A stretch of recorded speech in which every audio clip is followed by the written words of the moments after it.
Usapang 2028 tayo mga kapatid nang hindi kaya magiging pambato ng oposisyon. Usapon po natin yan kasamang political strategist na si Ginoong Ronald Llamas. Magandang gabi po Sir Ronald, doon sa lahat. Tingin niyo po ba ay...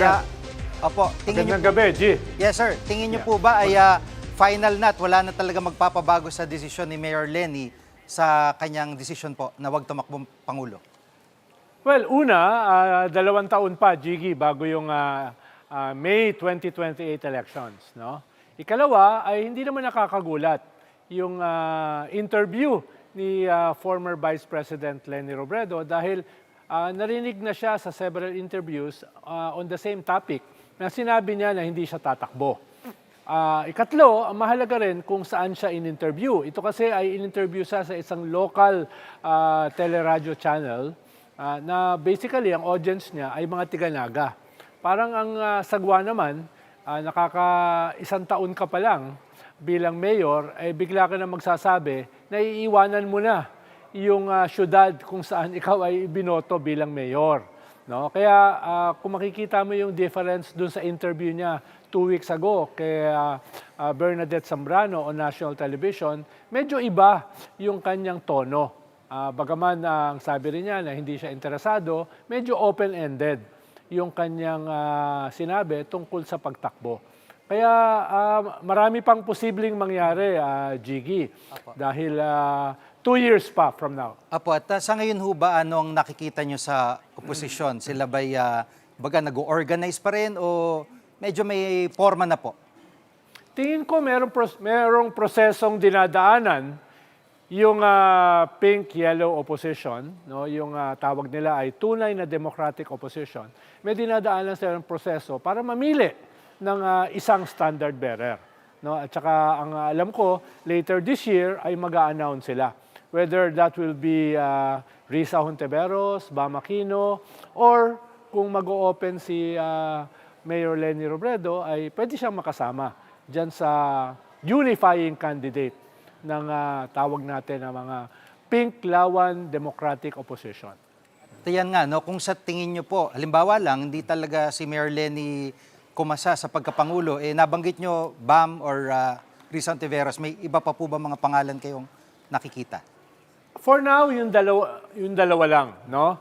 At syempre, mahalaga kung sino yung i-endorse ni Mayor Leni Robredo. Siguro isa rin sa hinihintayan ng mga ibang observers kung mag-endorse siya. Dahil pag nag-endorse siya, baka malamang yung sinasabi niyang hindi na siya tatakbo ay mas natuldukan na. Ngayon kasi wala pa siyang sinasabi na i-endorse. No? Siguro dahil maaga pa or baka dahil may proseso pang dinadaanan, sabi ko nga. Pero kung siya ay nag-endorse na ng unifying candidate ng Democratic pink-yellow opposition, then posibleng lumipat dun sa kanyang i-endorse yung mga supporters niya na hindi naman insignificant if you look back at the 2022 election. She got 15 to 16 million votes. That was the vote na nagpanalo kay President Pinoy at even kay President Duterte. So hindi siya insignificant.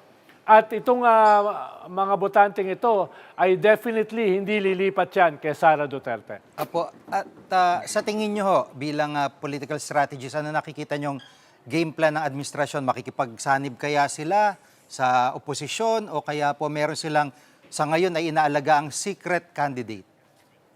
Well, hindi ko isa-second guess yung administrasyon dahil hindi naman ako bahagi ng administrasyon. Pero I think all the non-Duterte groups ay naniniwala na kailangan isa lang ang kandidato na lalabang kay Sara. Kung mahigit isa, baka makalamang si Sara dito sa parating na 2028 election. Kaya everybody ay kinakaharap yung isang existential battle. Dahil sabi nga ng mga Duterte, pag kami ang nanalo, kakalusin namin yung aming mga kalaban. Gagantihan namin sila. Kaya everybody is betting on one candidate fighting Sara. I doubt if it will be a formal coalition. I doubt if it will be a united front.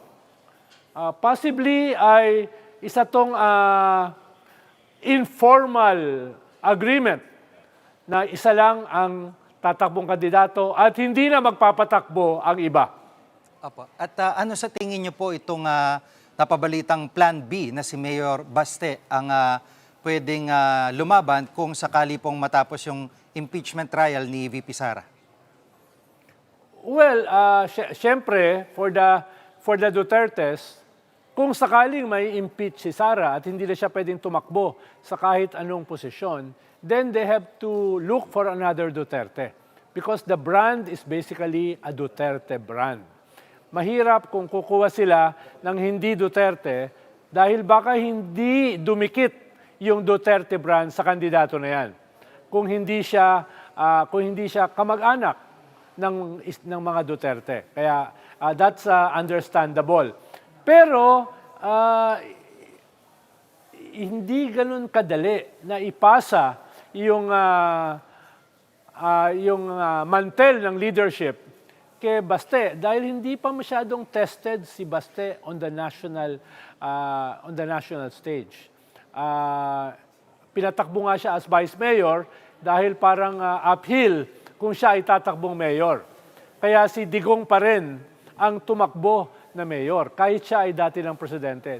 Dahil alam nila na hindi ganun kadali na manalo si Duterte as mayor mismo sa Davao. Dahil hindi siya tested as a local or as a national politician. Kaya even if gawin nilang Plan B si Baste, that will be uphill for them. Lalo na kung dadali niya yung burden ng isang kapatid na na-impeach. Apo. At ngayong matatapos na yung one-year ban sa mga natalong kandidato ay pwede kayang magkaroon ng balasahan sa gabinete. Ano po sa tingin nyo? Well, last May pa lang, dahil doon sa dismal showing ng administrasyon, ay merong nakaamba na balasahan, pero hindi naman natuloy eh. Ngayong January, meron ding napabalita na balasahan, pero hindi rin natuloy. No? Kaya until it happens, kahit naamoy natin na meron magyayaring cabinet revamp, until it happens, it never happened. Pero kung titignan mo, ay nagsimula na. Napalitan si Secretary Frasco sa tourism, no? Napalitan si Secretary Lotila sa DNR, at posible na may mga mahigit 5 pa na mapalitan dito sa parating na buwan. Huwag na natin pag-usapan kung sino yan. Pero at least 5 yung posibleng mapalitan soon. Sisingit ko na, Sir Ronald, kasi may yung mga pangalan Trillanes, Lacerda, Abalos, parati nababanggit siya na pwedeng pumosisyon. Ano ho ang impormasyon nyo dyan? Well, yung Abalos muka na pagkalampas ng one-year ban sa May 15 ay posibleng pumasok sa cabinet. Merong 1 o 2 posisyon na namumuro siya. No? Edwin Lacerda ay may nagtutulak. No? Sandy Trillanes ay duda ako. Dahil mismo si Sandy Trillanes, sabi niya ay hindi siya interesado. So, perhaps a few more. No? Possibly Francis Tolentino, no? And others. Apo. Naku, maraming salamat po sa pagkakataon, Ginoong Ronald Llamas, Political Strategist. Maraming salamat po. Mga kapatid, Jig Manikad po, pagdating sa mahalagang balita sa loob at labas ng bansa, dapat una sa lahat, mag-follow at mag-subscribe na sa social media pages ng News 5.